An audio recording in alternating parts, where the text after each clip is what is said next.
I'd like to welcome all of you to the National Museum of American Illustration. And if it's your first time, I want to make sure after the lecture that you see all the wonderful paintings that John is going to highlight, because this exhibition is Norman Rockwell and his contemporaries from the fabulous 40s to the sensational 60s. And you'll start with the 40s with John Howard Sanden. Now, John has been a portrait artist for 50 years. He painted approximately 85 portraits for Reader's Digest during the late 60s and early 70s. During this period, he also opened a private studio in New York City, where he has since painted over 350 commissioned portraits.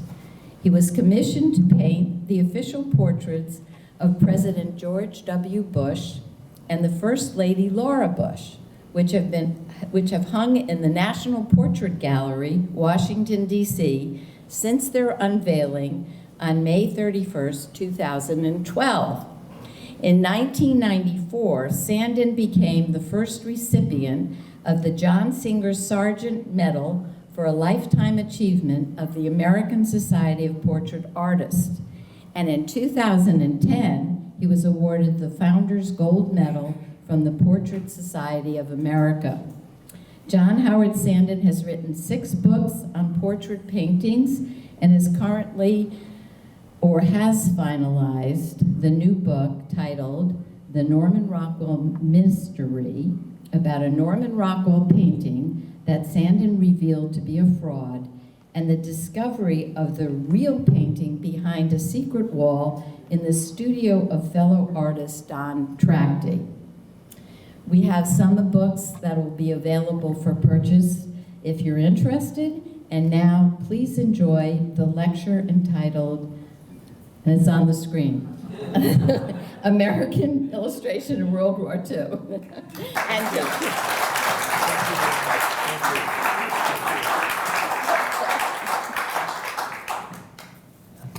Thank you, Judy. Thank you, Judy, and thank you, Larry. It's a pleasure to be here. This is our 3rd summer to come to Newport, and my wife and I have come to love this town and to love this museum. It's a great museum. I was saying to Larry Cutler a few minutes ago, if the Metropolitan Museum in New York was 1/10 as interesting as this museum, they would really have something down there. I love this museum. I'm looking to see, I expected some, we have one very distinguished guest that I want you to welcome to Newport. The young lady sitting in the 2nd row, Janine, it is you, isn't it? Is the president, none other than the president of the Connecticut Society of Portrait Artists, and I am very grateful for her. Stand up and take a bow.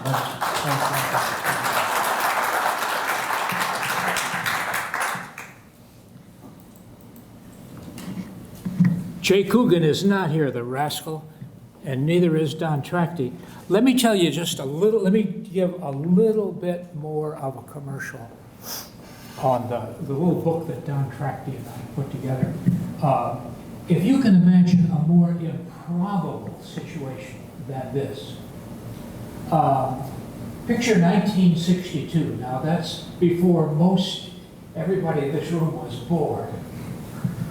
There was an exhibit in southern Vermont at Bennington of the work of Norman Rockwell, a great illustrator, spanning a period of practically his entire career. It was a great exhibit. Lots of people came out. And at the conclusion of the exhibit, now here's something you need to know. Judy knows this, and I know, but most people do not know, that the great illustrators had a way of feeling that once the picture had been published, that was it. The original canvas didn't have much of a use. It was a storage problem as much as anything else. And Norman, more than anybody else, Norman Rockwell took that point of view. He gave his famous originals away to his friends, just gave them away. Then he didn't have to store them. But this one particular painting, let me go back to the slide of Don Trachty. Yeah, this one particular painting, the one, well, it looks like both are the same painting, but the one on the right is by Norman Rockwell, and it's one of his most famous. And it's a painting of a wonderful scene at a railroad station stop somewhere out west, and a wonderful elderly rancher, weather-beaten, tired, is putting his young son on the train to go away to college. And the young son's wearing a spiffy new suit, and he's looking ahead with great excitement to what's before. It's a touching scene. And the attitude of the dog, look at the dog. There's an emotional wallop here, and it was a wonderful picture. And an artist friend named Don Trachty had talked to Norman about buying the painting. He said, I'd love to own that painting. And they agreed on a price, Janine, of $900. And they still, to this day, have the check from Norman Rockwell, to Norman Rockwell, for $900. And they took the painting home. Remember, 1962. And they hung it over the mantelpiece in the living room. And as Don, who is not here, as he grew up with his brothers and sisters, he lived in the presence of that picture every day. It was part of his life growing up. It hung over the mantelpiece there for 40 years. And then fast forward all the way to 2003. And the Norman Rockwell Museum in Stockbridge was putting on an exhibit celebrating the Vermont years of Norman Rockwell. And this is one of the main paintings they wanted to show. So would you take the picture down from the mantelpiece and bring it to the museum? And she did. So the show opened to great applause and acclaim, and 2 weeks after the show opened, my wife and I walked in, and I thought, what is going on here? That picture, it's a lovely picture, but it's not painted by Norman Rockwell. Painted by somebody else. I'm sorry. And any of you who have studied his work, you would answer, Janine, you would have spotted it across the room. And I went to the curator of the day there, and I said, look, I don't know what you got here, but it's an old-fashioned fraud. It's not by the great man himself. Well, they got in a big huff about it. And the museum, Miss Judy, the museum dug in their position, and they went tough on it. And bless them, I felt sorry for them at the time. They continued to exhibit the painting for 3 years. Against the fact that every third day I wrote him a letter saying, you're being hornswoggled. Somebody has pulled the wool over your ears, your eyes. Where is the great painting? This ain't it. They refused to listen to me. I never got a reply from any of my letters. I made up a website. I went tough, went up a website. I got nowhere. Nowhere. And 3 years went by. The Trachty brothers, Don and his brother, were badly hurt by all of this. I said, my gosh, we grew up with this picture. What in the world is the problem here? And his older brother, Dave, said, you know, I'm going to start looking. If what Sanden says is true, the picture's here somewhere. So we went to the old deserted house where his parents had split up. And the deserted house, his father had died. He went to the deserted house and started knocking on walls. The house had been empty and cold for 3 or 4 years. Now, I don't know what kind of a house it was, but I live in Connecticut. And I know what's in the walls of my house. And if I'd left my house alone for 3 or 4 years, I can tell you who'd be running wild in the walls. And he finally tapped on a wall that sounded funny, and he started fingering around, and he found a part of the wall that was loose. And to make a long story short, hidden in the wall was the great painting itself. They pulled it out, took it out of the wall, dusted it off. The mice had not touched it. The mice had not touched it. They put it in a new frame, drove it down to New York, put it on the auction block at Sotheby's, and sold it for $50 million. It's a great story. I love it. And I feel, I tried to write this, Miss Judy, without making the people at the museum absolutely look bad. I understand the tough spot they were in. They had the $900 check to show that this picture had been sold by Norman Rockwell. So anyway, that's the story in there, and there's a lot of details and pictures and so forth. Okay, all right. It's a great story, and I'm delighted to have. Judy, I never told you this, but I told the story of. I sent a copy to my friend in England, Richard Ormond, the great nephew of John Singer Sargent, because he's a lovely man and he writes books about art and about Sargent. And he wrote me back a lovely email, said, John, great story. He says, I enjoyed reading the book. He says, now you got a nice commission on that $15 million, didn't you? No. The answer is no. Okay. Okay, so here we go. Now, I want to start off by quoting Judy and Larry. One of their favorite sayings is, illustration is the most truly American of American art. And of course they're right.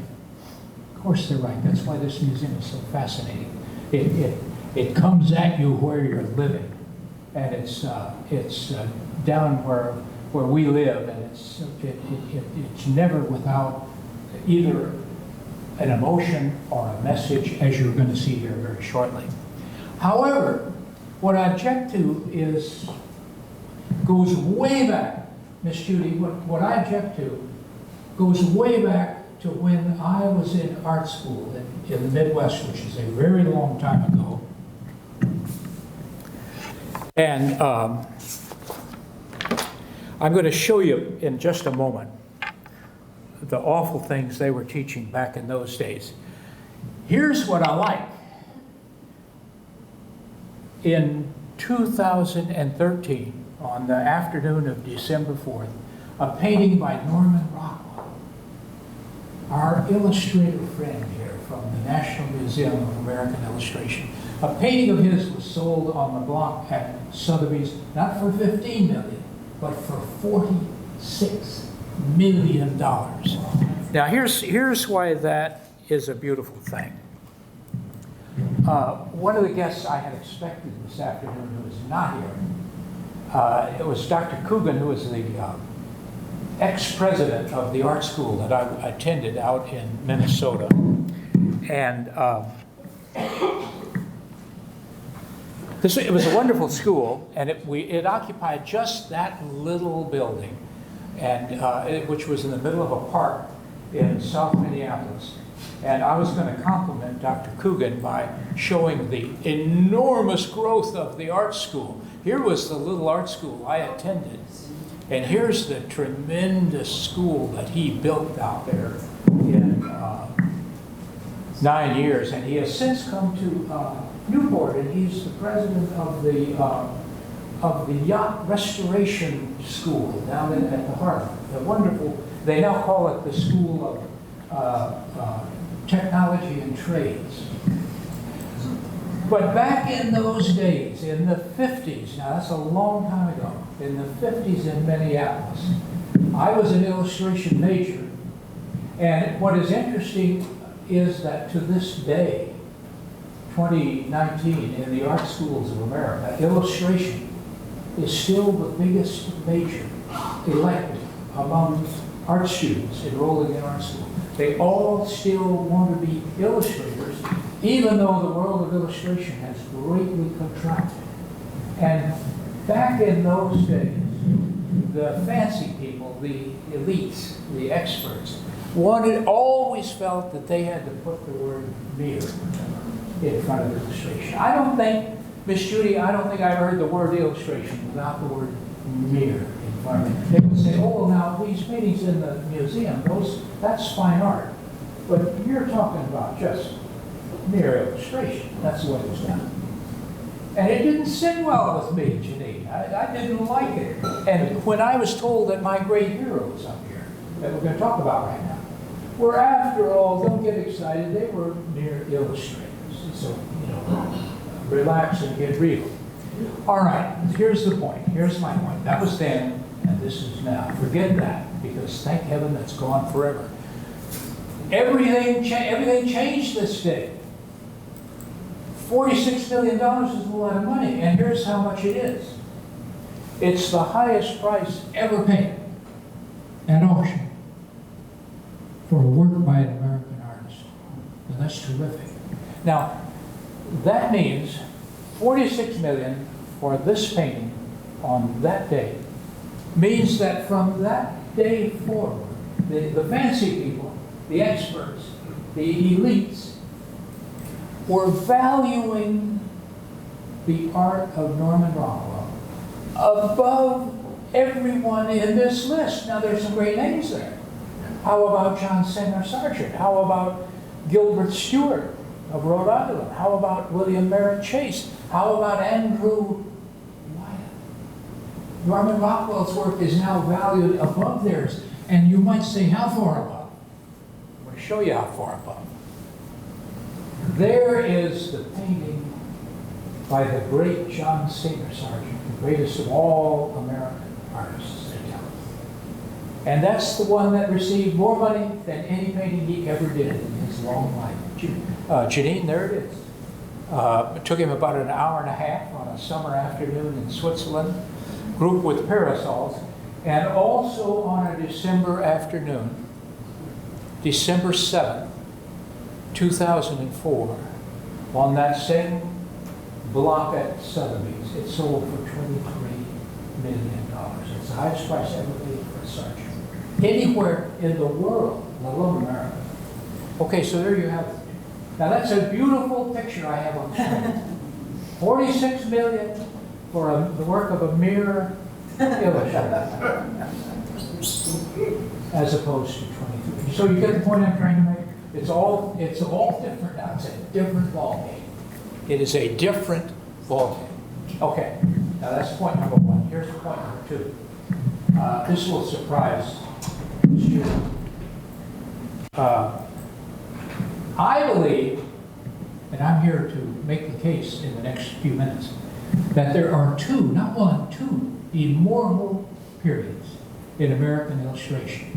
The one that we love to talk about and identify, and the period most identified with this museum, is what people call the golden age of American illustration. And I'm going to show you in just a second why it's called that. And there are the dates of when that was. Toward the close of the 19th century and the first 3 decades of the 20th century. But I'm going to make the case in the next few minutes very quickly. There was another great period, and it was the period of the Second World War. And I'm going to try to explain why I think that's true. But before we begin, I think for a distinguished audience like this, I need to present my credentials. I was, as Ms. Judy told you, I have been a portrait painter, and believe it or not, I have been an illustrator. And I'm going to show you that right now. Here's the kind of portraits I do. Yes. And this is my 51st year doing portraits, and I'm not about to quit. And here is an interesting one. My wife and I were sent to Africa to go around and paint state portraits of African kings. This is a long time ago, but I did this picture just last year, a replica of the one that I painted in Africa 44 years ago. Now, 44 years ago, this was interesting. The young king of Oyo State in Nigeria is every state has a king. This young man was the king of kings. The other kings, their first act on their first day on the throne would be to come up and prostrate themselves on the ground in front of this young man. And back when we were with him, he didn't take himself that seriously. There he was in 1977, and we had a nice time with him, standing at the door of his palace. And here's what was interesting. In 1977, and this is apropos of nothing, this is a sidebar. The young king of Oyo was a Catholic Jew. He had grown up in a Catholic school, and he had one wife and a daughter, and that's his daughter sitting over there watching me. That was in 1977. And when I was getting ready to give this talk, I was suddenly puzzled. I thought, was he still around? So I looked him up on the internet. I typed in the king of Oyo, and he's still very much around. He's still on the throne of Oyo. He's now walking with a cane. He's not in the best of shape, but he has renounced his Roman Catholicism and become a Muslim. And he has many wives. Many wives. And he apparently, I learned this just yesterday on the internet, he parades around the Lagos, Nigeria. He's proud of his wives. He dresses to match. And he's still in the marrying business. Here is his most recent wife. And I don't know why I'm showing you this, but my only question is, there's his new wife on the left. I think she's number 22. My only question is, does this man look happy to you? I shouldn't. I have no business. My wife is scowling at me back there. Here's a man who is happy. Here's His Eminence, the Archbishop of Baltimore, painted just last year. Wonderful man. And I'm doing 2 historical portraits. When I go home tomorrow, I'm going to start one of President Franklin Roosevelt. I'm really excited about it. I love doing the historical recreations. I've gone to work for a firm in Kuwait recently and painted 3 of their executives, all dressed like Lawrence of Arabia. Wonderful lady who gave $1 billion to the New York Presbyterian Hospital. Wonderful lady.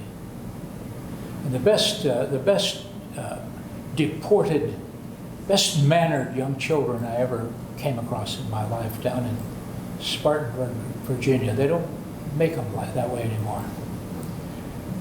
And the wonderful gentleman who retired after 30 years as the head of the famous Sloan Kettering Cancer Hospital in New York. So I wanted to show you these to show you the kind of work I do. His Excellency, the Governor of North Carolina, a picture of Jesus for a Presbyterian church, and believe it or not, a painting of President Trump. But let me show you, I want to give you my bona fides as an illustrator. I worked as an illustrator. Janine, it was a long time ago. It was a long time ago, and I enjoyed every minute of it. I even worked for some, Janine, Miss Judy, I was, for 11 years, I made my living as a poor man's Norman Rockwell. There are a lot of them out there. There's quite a market for that, poor man's Norman Rockwell. And, but I'll be frank with you, I'm not ashamed of it now. I'm not the least bit. That was painted in color, of course. I don't have a color picture of it. I'm not the least bit ashamed of it. That's painted 50 years ago. And Brown and Bigelow, the great calendar firm in St. Paul, Minnesota, that published Norman Rockwell's annual Boy Scout calendar, the most popular calendar in the world, published this calendar, which they call their go-to-church calendar. I was a natural for it. And I love doing it. I did it for 11 years. And, when you're not Norman Rockwell, you're just not Norman Rockwell. That's all. And you do the best you can. And I enjoyed doing it. And as I say, I'm honestly not ashamed of it today. I always like the way that man's nose fits right into the Word of God. Great. You see? Okay, all right, enough of that. Why are we doing this? I give you 3 reasons real quick, and I think they're good reasons. The first one that occurred to me was that this is remember the 75th anniversary of D-Day. Remember the tremendous celebration that we had here a couple months ago, a month ago. Very moving, 75 years. Some of the veterans were still there.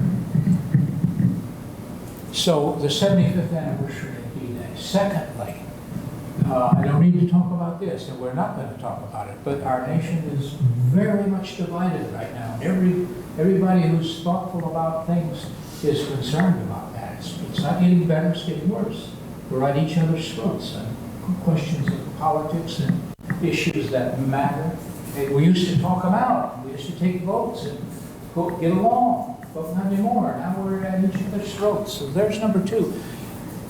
When we're looking at this period of the Second World War, we were not divided.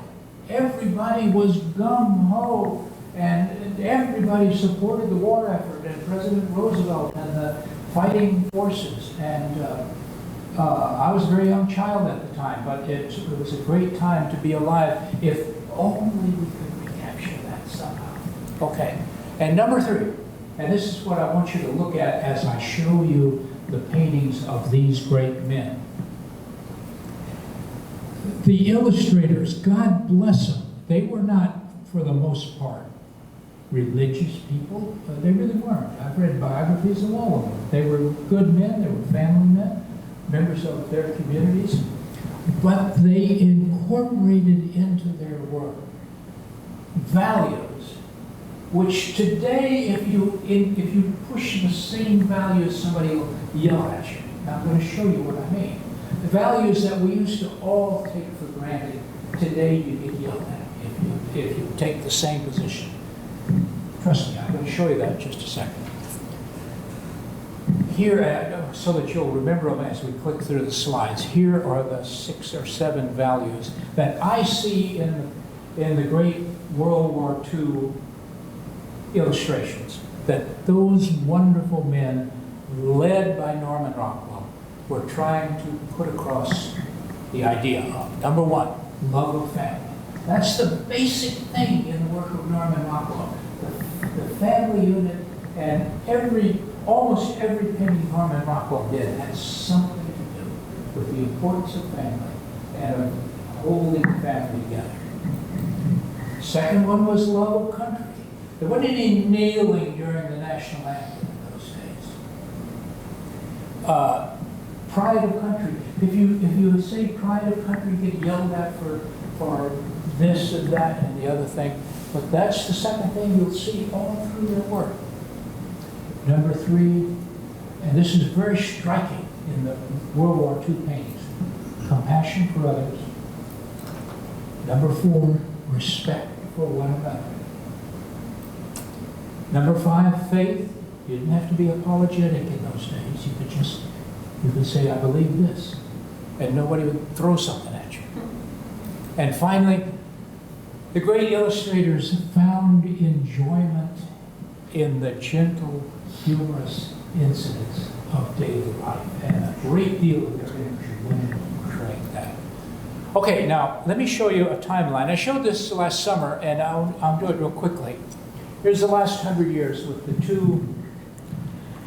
the two world wars located on the timeline. Second World War, First World War. Okay. Here are the 2 dates I want you to remember, because we're talking about the golden age of American illustration. It began by one invention and it ended by another. The invention that began it was the invention of multicolor printing. You could put a painting, piece of artwork up in front of the camera, take a picture of it, and run 1 million copies of it. That took place in 1906. The thing that ended illustration, or at least brought it way, way down in influence, was the advent of television in 1948. So the great era, here's a picture, 1878, here's a multi-plane photo engraving camera. You could put a painting up here, take a picture of it, send the plates to the printer, and print 1 million copies of it. Okay, so the advent of multicolor printing through both world wars, and the decline began with the advent of television. Okay, so there were no television. television. In the evening, what did you do? The family sat around and read magazines. They didn't read books. They don't read books now, and they didn't read them then. They read magazines. And there were zillions of them. There were zillions of magazines. Zillions of them. And the best loved, the most popular, the one everybody read, it was in every home in America, was the Saturday Evening Post. So, okay, here's the advent of printing. Here was the first, 1926, the first post cover in color. And so here's where they usually attribute the so-called golden age of illustration. But the Post continued to publish and be very, very popular, even through the advent of television. Readership began to drop off, and they closed their doors, ceased publication in 1969. So right during the final big blossoming period of illustration was the Second World War. Okay, so that's my point. Now, introducing our 6 great illustrators. Their leader was Norman Rockwell, of course. Here's a picture of him at 25, and here's a picture of him at 65 that I took myself.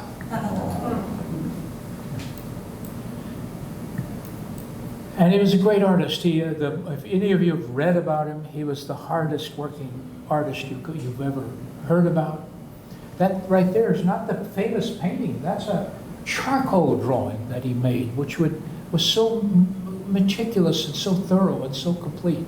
And he worked for days on that and got it just perfect before he went on to the painting itself. Now, you won't know this name nearly so well, but the artists in the room sure do. Dean Cornwell was considered the dean of illustrators. And Judy could do anything. He was a master draftsman. He could draw anything. He didn't have to sit and have a photograph of something. He could just draw it. And he would paint these marvelous, large historical paintings. You know what that's a picture of? That's a picture of Oliver Wendell Holmes, who was a physician, the father of the famous jurist of the same name. And he's reading a paper to the Medical Society of Boston. What a wonderful painting. But that's the kind of picture he did. Highly detailed, historically accurate, recreated a scene just breathtaking. He was a marvelous illustrator. He was known as the Dean of Illustrators.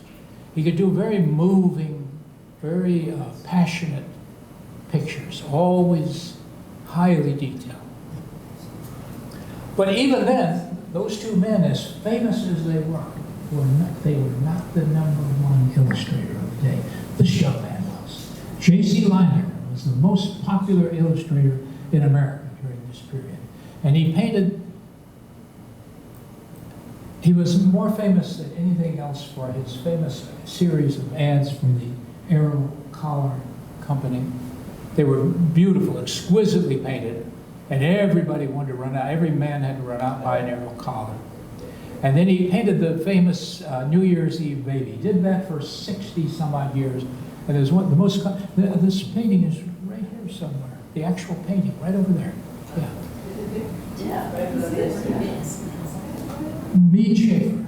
Mead Schaeffer was one of the Arlington group, Don Tracty, who is not here this afternoon, lived in a house that his father bought from Mead Schaeffer. And Mead Schaeffer and Norman Rockwell were great friends and helped one another with their work. And Mead Schaeffer, during the Second World War, painted a wonderful series of military fighting men. And I'm going to show you about 10 of them in just a moment in very short order because they're powerful pictures. And they all appeared on the cover of the Saturday Evening Post. Howard Chandler Christie, one of America's greatest artists, was closing in on the end of a very long career, but he was still in top form. He was a great portrait painter, by the way. He did portraits of everybody, including this gorgeous painting of his wife, and this wonderful painting that hangs in the White House, the official portrait of Mrs. Coolidge, Mrs. Calvin Coolidge. Just a wonderful painting. Howard Chandler Christie's, when you look at his work, he seems to have had maybe an extra dose of testosterone or something. His favorite indoor sport was painting pictures of the most beautiful women in the world, and he was awfully good at it. He was awfully good at it, and I'm going to show you how he used that love of painting beautiful women to paint beautiful war posters. I'll show you that in a moment. But he was also capable, Janine, of kind of naughty pictures when he wanted to. That's naughty, you know. That's naughty. But he was a great artist. He was a great artist. I will show you that in a moment. And finally, I included Albert Dorn. Now, the Cutlers are back there shaking their heads. They would have much preferred John Falter or Stefan Dohanos. But I have to tell you why this man's important to me. I've got to take just 30 seconds to tell you why he was important to me. You see this painting here? That was painted in colored ink.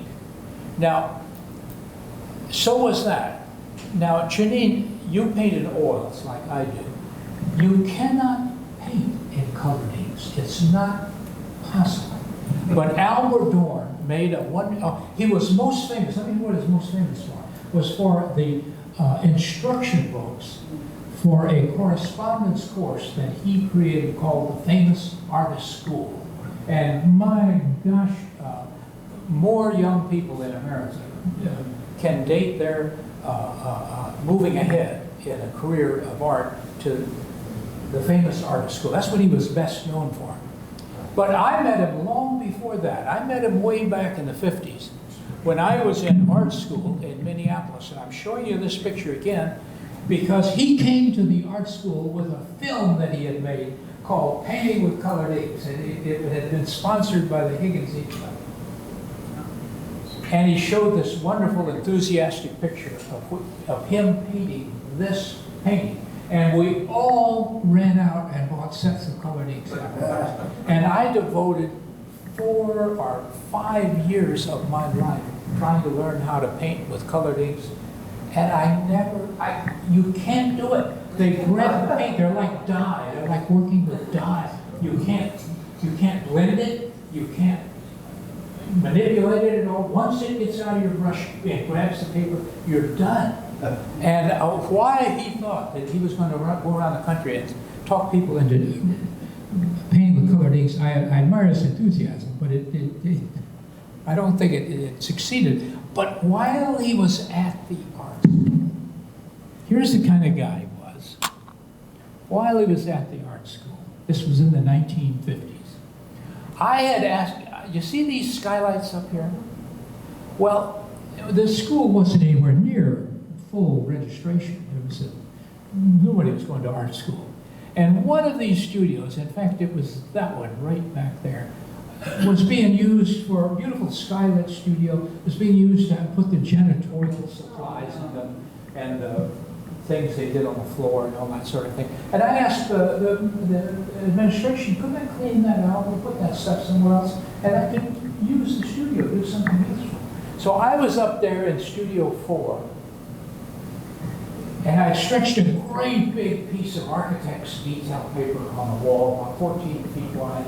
And Janine, was trying to do a preliminary drawing for a painting of, are you ready? Christ before Pilate. That was my singing. I had no idea what I was doing. I had no idea what to do. But Albert Dorn, when he finished giving his speech on colored inks, somebody told him, he said, why don't you go up and see the kid on the second floor? He's up there doing a religious picture, and he's working his tail off, and he's not getting anywhere. And Albert Dorn came up to Studio 4 as if he had all the time in the world. And he sat down on the old sofa I had up there, took off his jacket, and he told me the steps I ought to take, and the corrections and the drawings I ought to make, and how to do this and how to do that. And it was just wonderful. It was just wonderful. He said, if you ever get to New York, look me up. It was a It was a wonderful thing. And I appreciated it. I appreciated it, and it meant a great deal to me. So there's our 6 artists. Okay. I want you to look in their work for these values that I've talked about. First of all, this is the big one. This one includes almost everything. The love of family. This famous painting, world famous paintings, one of the most famous paintings in history, which one of the 4 freedoms that Rockwell painting, the joys and the importance of the family unit and family celebrations. And this marvelous painting, you have to be my age or know someone who's been in the military. There was something in the military called KP duty. KP stood for kitchen police. Kitchen police, and it meant peeling potatoes is what it meant. It meant peeling 500 potatoes for Thanksgiving dinner. That's what it meant. And here's a Marine or whatever he is, soldier home from the war, glad to be home, doing KP duty and liking it and loving it. And look at the look in his mother's eye. You notice the orange on the table between them? That's the diagrammatic focal point of the picture. And the big pumpkin on the floor tells you instantly that it's Thanksgiving. You didn't have to put the word Thanksgiving there. We all know that. And Janine, here's something that painters would be interested in. I've puzzled over this for the longest time. Painted the chairs and the figures first, and then the floor. Can you see that? See, the floor is painted after the chair is in place. Why would he do that? And he obviously was either pushed for time, he didn't bother to finish the floor. Do you see that? Do you see that? Or he deliberately left the painting of the floor rough. I have puzzled over that. Doesn't detract from the picture, at least not really. Didn't notice it until I said it. Okay. The joys of home. Here's Norman Rockwell saying that no matter what, be it ever so humble, there's no place like home. Now, he's come home from duty wherever, maybe overseas, maybe only in Fort Dix, but he's home. He was so glad to get home, so glad to get into bed. He didn't even hang up his clothes. He threw his clothes on, climbed into bed. Home, sweet home, it says. And the clock tells us that it's the next morning. It's 11 o'clock. He has slept in till 11 o'clock. You say, oh, it's 11 o'clock tonight. No, it's the next morning. So there's the sunlight coming in. You see the sunlight? My pointer's dying on me. There's sunlight streaking in here. It's 11 o'clock. And this man is really happy. And he's going to have to go back to the front. But this is one of the famous Willie Gillis paintings. And I'm going to show you 6 more in just a moment. All right, they weren't afraid to do this. They weren't afraid to say love of country is a good thing. When they play the national anthem, stand up. And here are the, I remember reading in preparation for this past, one of the holidays. It might have been the D-Day celebration. One of the writers in the newspaper that I enjoy said that here's something to think about. Here's something to think about. All of the liberties that we enjoy in this country, the things we take for granted, they were not secured for us by politicians or by statesmen or by writers. They were secured for us by young men in uniform carrying rifles. Those are the young men that secured our liberties down through the Revolutionary War, the War of 1812, the Civil War, the First World War, the Spanish-American War, the man with the cowboy hat on, and the Second World War. There's an unashamedly patriotic poster. God bless America. Well, maybe one of the most famous images to come out of the Second World War. The men were all overseas fighting the war, and the women went to work in the factories, and the women worked on the assembly lines, and they learned how to handle wrenches and and chainsaws and did difficult work. And here was Rosie the Riveter. Nobody was more famous than Rosie the Riveter. And you see she has her foot on a copy of Hitler's Mein Kampf.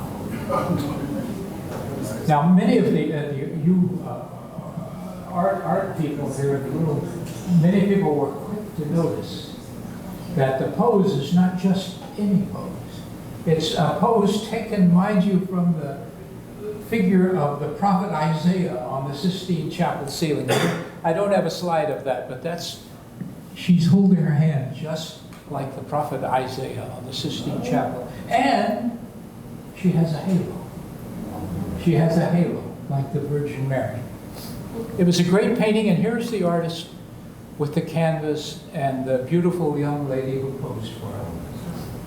Rosie the Riveter, one of the great images of the Second World War.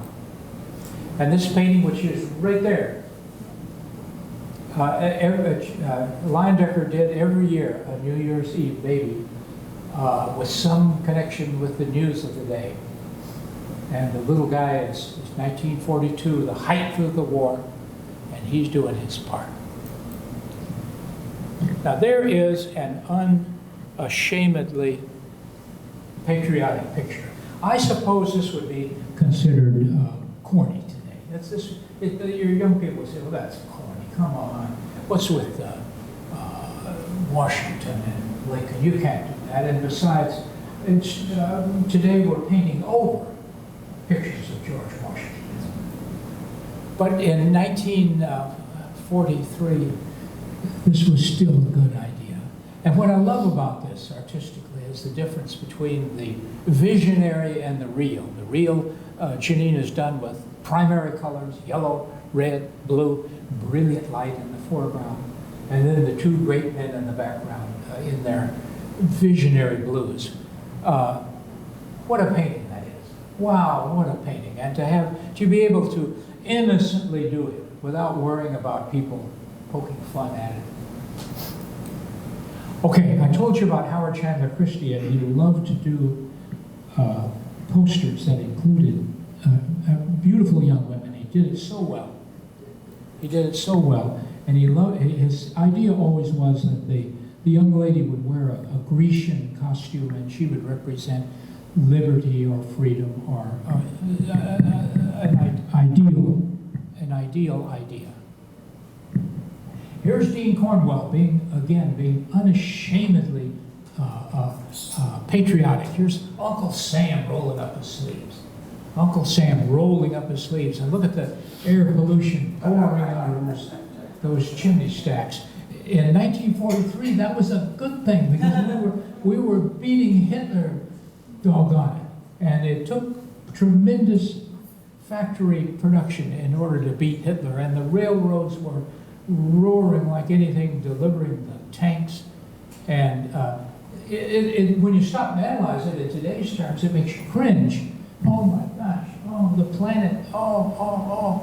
But not then, not then. We had a war to fight, and a Hitler to beat, and a Tojo to beat, and everybody was for it. Okay. Here, this beautiful original painting is right behind the screen. Miss Liberty by Norman Rockwell. Here's young ladies were going out and doing everything. They were doing gardening. They were doing gardening, and they were doing typewriter. They were working in offices. They were delivering milk. They were doing mechanical work with an oil can. She was doing gardening. She had construction tools. There wasn't anything she couldn't do. Was she selling something? There's a cash change maker. Miss Liberty, she was out doing what there were no men available to do. And this wonderful painting, you can go, after we're finished, you can go in the next room and see it. Here's a man doing double duty. Has he lost one of his limbs? Maybe. But he's home, he's been over there, he's given everything just short of the ultimate sacrifice. And he's home, and instead of just sitting around, he's buying war bonds. He's buying war bonds. That's double duty. It's a great painting. Go see it. It's hanging right in the other room. Judy, that picture, if the other one's worth 46 billion, this one's worth 50 billion. This is a great painting. They were painting unashamedly ennobling portraits of our military leaders. Here's J.C. Leyendecker with just a super painting of one of the two great military heroes of the war, General MacArthur. I'm going to show you this again in a moment and analyze it for you, but that's about as good as portraiture gets. There's not much out beyond that. And then here's the Willie Gillis family. He tells in one of the books about him that Willie Gillis had finally gone off to the war, but a young man who posed for all of the Willie Gillis paintings.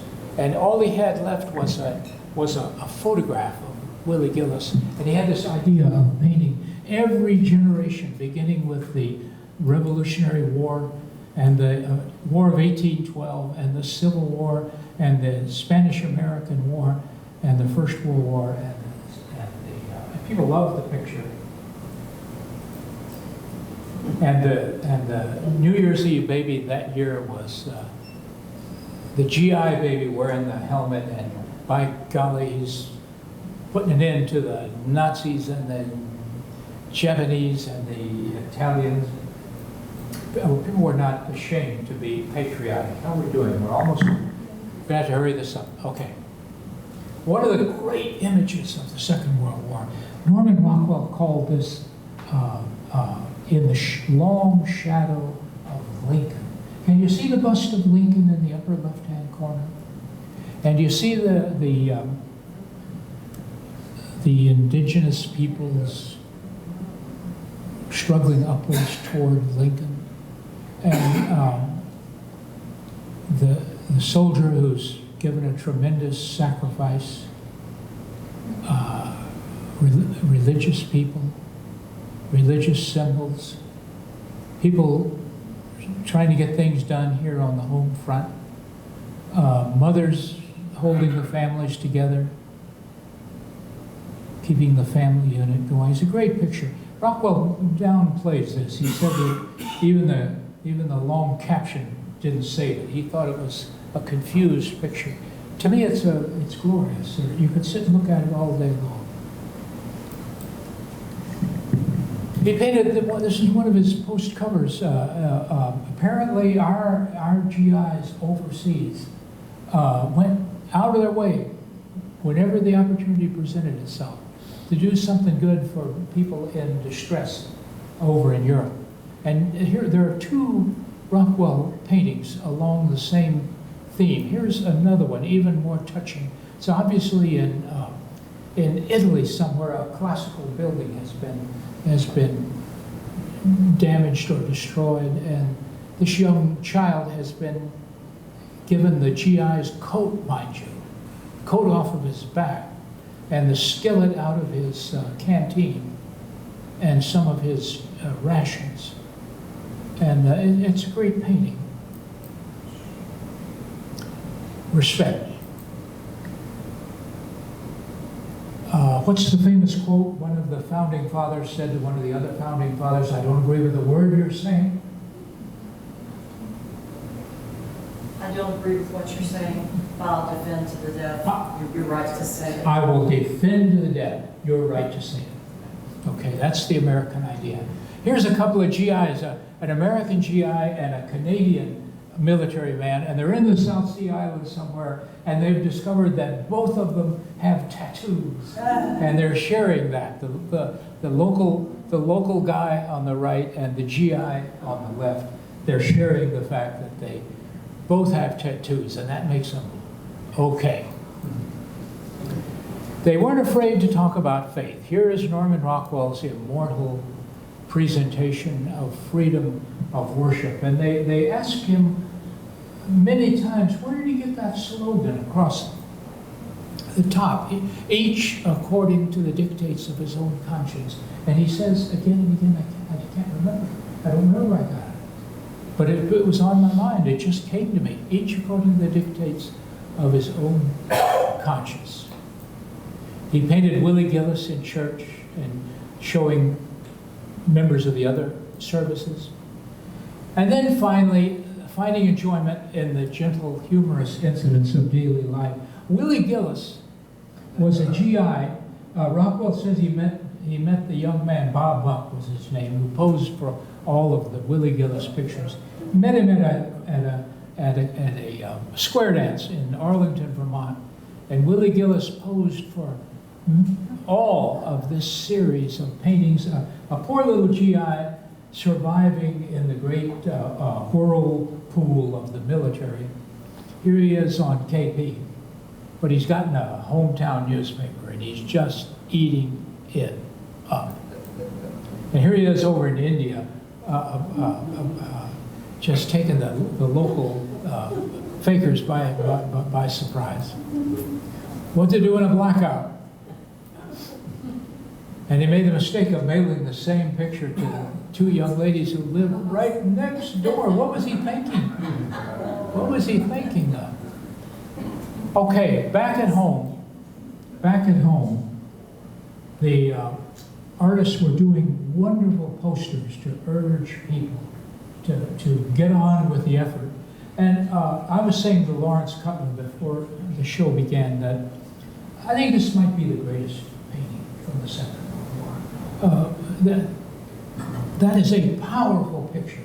And the idea is that all of the supplies that those young men needed had to come from home. They had to be created in the American plants, and morale had to be kept up, and people had to have the idea that let's give these gallant young fighters what they needed and on time.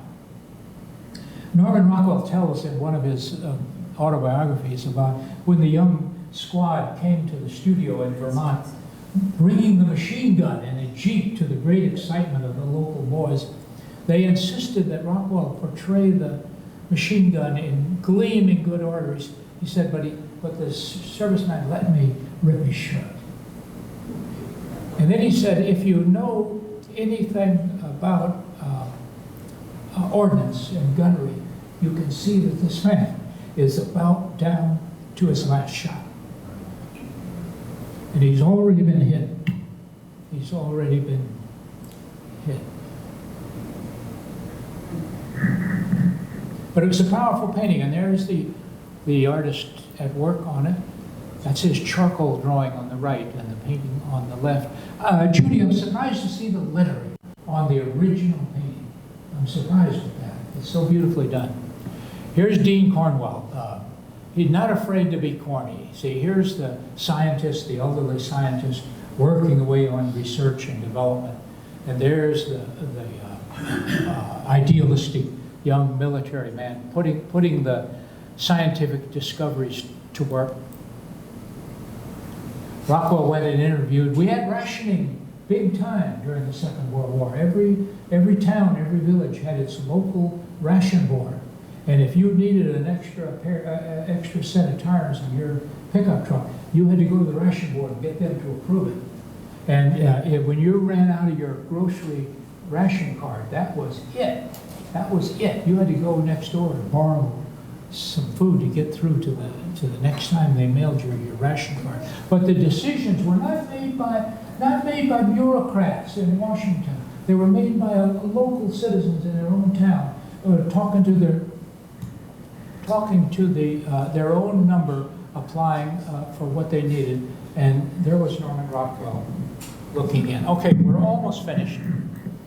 He did this wonderful series of a troop train. We were all familiar with troop trains. They would run through here, there, everywhere, trying to get GIs home for 3 days at home and then back to Fort Dix or wherever they had to be.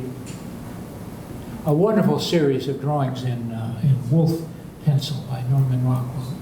And now I'm going to show you, you're going to love these. Here's Howard Chandler Christie with his very beautiful posters. Love to paint these ladies wearing the Grecian costumes. You have to admit, it's a lovely thing. It's a beautiful thing. And they're all very patriotic. Join the Red Cross, the spirit of America. fighter bygones, she says. And look at the men marching across the lower part of the canvas. Gee, I wish I were a man, I would join the Navy.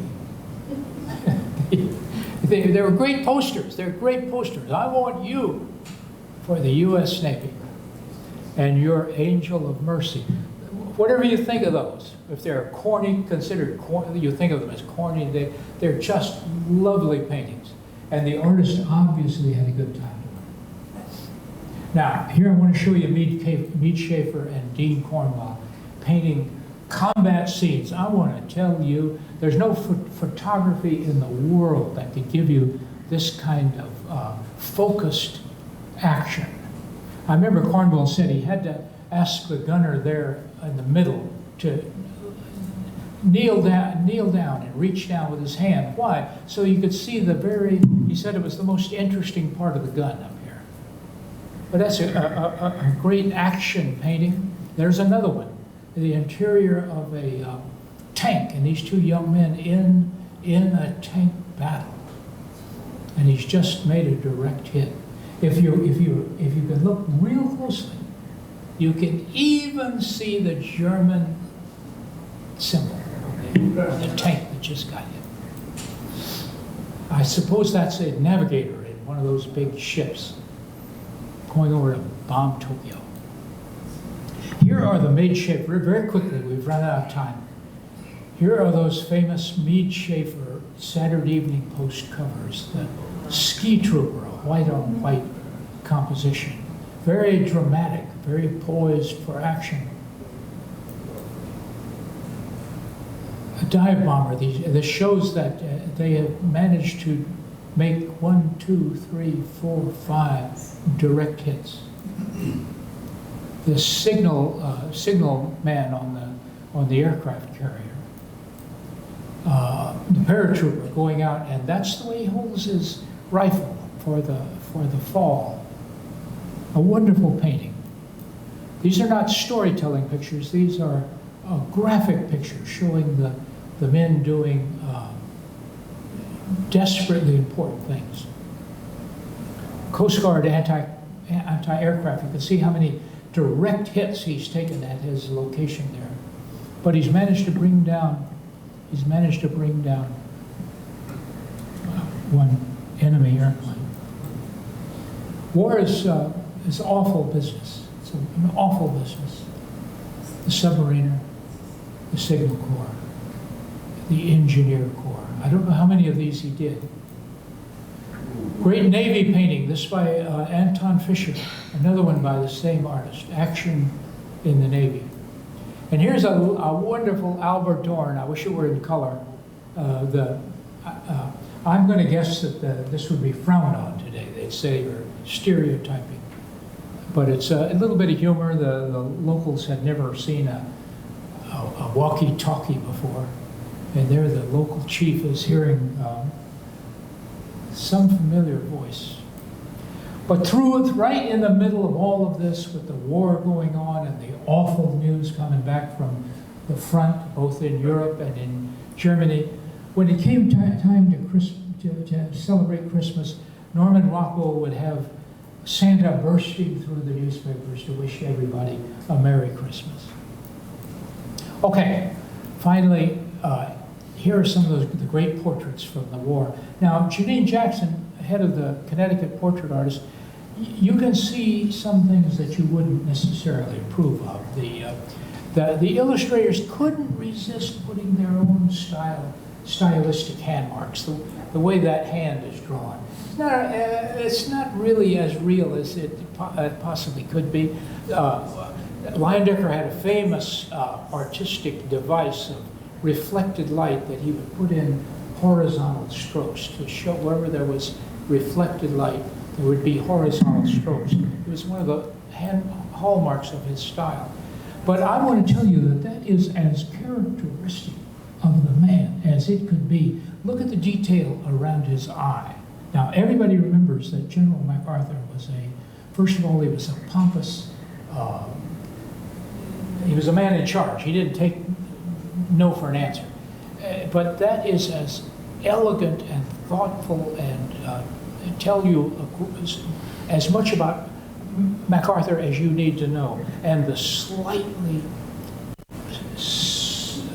superior sneer on his face. He was called an American Caesar. He was the greatest, one of the two greatest military heroes of the war. Here's Dean Cornwell's painting of Admiral Nimitz. And I thought there might be a few more portrait artists here, and I wanted to make one point. Here's Dean Cornwell painting the famous journalist Ernie Pyle. Here's Leyendecker painting a sailor. I think that's Charles Beach, Judy.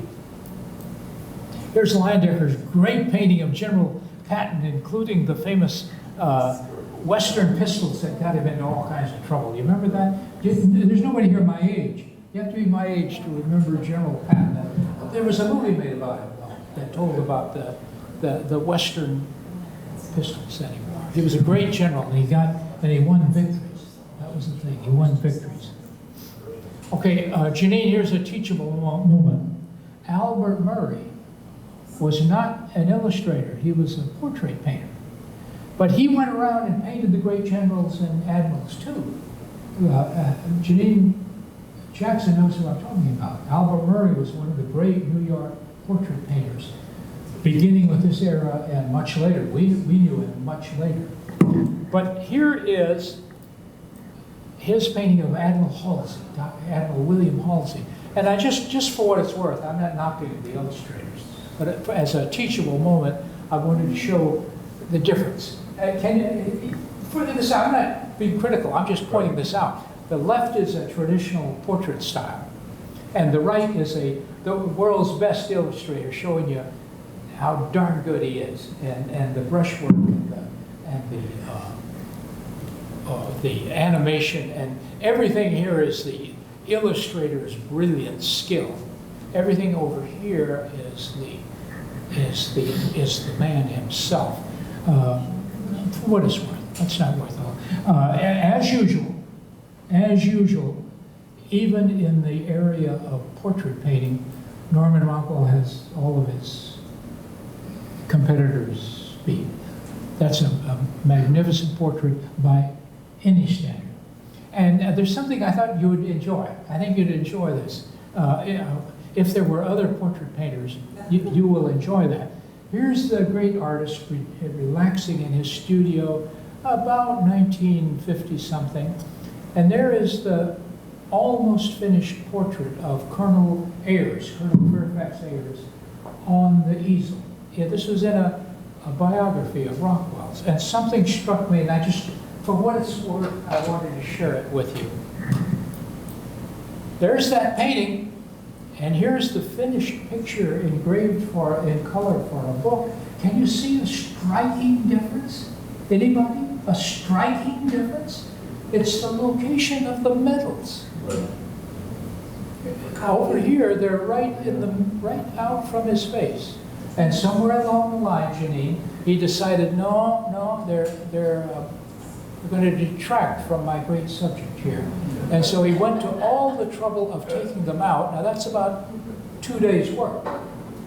And moving them up here. Okay, for what it's worth. And right toward in 1940, the Congress voted a sum of money for Howard Chandler Christie to do a painting also for the purpose of inspiring the nation of the signing of the Declaration of Independence. This painting hangs in the Capitol to this day. It's one of the greatest paintings in America. The next time you're in Washington, go to see it. Nobody goes to see it. It's on the east staircase, out beyond the House of Representatives. Nobody goes to see it. But it's one of the great paintings in the United States. You ought to go and see it. There it is, at the head of the east grand staircase in the Capitol. Okay, now the GIs are coming home. And nobody captured it better, as usual, than Norman Rockwell. Oh, to be home. He's outgrown his civvies. You're going to have to go out and get some new clothes. And here's Willie Gillis back home and enrolled in college under the GI Bill of Rights. And here's the hero talking very modestly and quietly to his friends down at the garage, two of the Rockwell sons. And maybe the greatest painting from this whole period, a returning soldier, returning to a tenement home. And I like the fact that a very famous writer, Dorothy Canfield Fisher, wrote a long essay about this picture. And she concluded with these words: in those same tenement houses are homes in which the safe return of a soldier's son, insignificant droplet in the military ocean, sets off an explosion of joy, magnificent in its power and purity. And then finally, and I'm going to conclude with this and sit down, the great four freedoms. Rockwell tells about he wanted desperately to do something beyond the ordinary, something important that would make a significant difference. And somehow, maybe it was just inspiration, he woke up at 3 o'clock in the morning with the idea of the four freedoms. Many artists, ever since President Roosevelt had made his famous Atlantic Charter speech after meeting with Churchill in the Atlantic, had enumerated the four freedoms, many other artists had attempted to portray them as lofty, grand ideas, picturesque with flames and torches and angels and so on. Rockwell had the idea at 3 o'clock in the morning of showing the four freedoms as portrayed as how they affected the everyday scenes of daily life. And he did freedom of speech in a town hall meeting in his local town hall. And it was used on war bond posters all over America. I love the fact that he painted other versions completely different. Here's freedom of worship, his local townspeople. Now, believe it or not, here was his first version of freedom of worship. Now, think about it. This is in a barber shop in Arlington, Vermont, and there's a Episcopal priest and a Jewish rabbi in the barber chair, and Rockwell realized that this was too hard to understand, so he went to the other concept: freedom from what? And freedom from fear. Now, I'm told that these four paintings, no other paintings in history have been reproduced in as many numbers and in as many different ways. They sold millions and millions of dollars worth of war bonds. And here are the values that we have attempted to see: love of family, love of country, compassion for others, respect, faith, and enjoyment in the gentle, humorous incidents of daily life. And we thank the great illustrators for showing the way. And that's it.